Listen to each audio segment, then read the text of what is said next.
అందరికీ నమస్కారం. మీరందరూ ఆనందంగా, ఆరోగ్యంగా, ఐశ్వర్యంతో ఉండాలని మనస్ఫూర్తిగా కోరుకుంటున్నాను. నేనిప్పుడు భగవద్గీత ద్వితీయ అధ్యాయము సాంఖ్యయోగంలోని 57వ శ్లోకాన్ని మీకు పాడి వినిపించబోతున్నాను.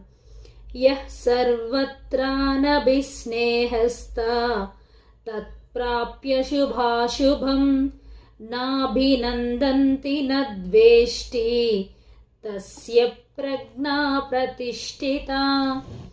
ఈ శ్లోకములో భగవానుడు అర్జునుడికి ఏమి బోధిస్తున్నాడు అంటే, ఎవడు సమస్త విషయముల యందు అనగా దేహము, బంధువులు, భోగములు అనగా అనుభవించాల్సిన విషయముల యందు అభిమానము లేకుండా ఉంటారో, ఆయా ప్రియాప్రియములు సంభవించినమును సంతోషమును గాని ద్వేషమును గాని పొందకుండా ఉంటారో, అట్టి వాని జ్ఞానము మిగుల స్థిరమైనదని వారినే స్థితప్రజ్ఞులు అంటారు అని శ్రీకృష్ణ భగవానుడు అర్జునుడికి ఈ శ్లోకము ద్వారా తెలియజేస్తున్నాడు.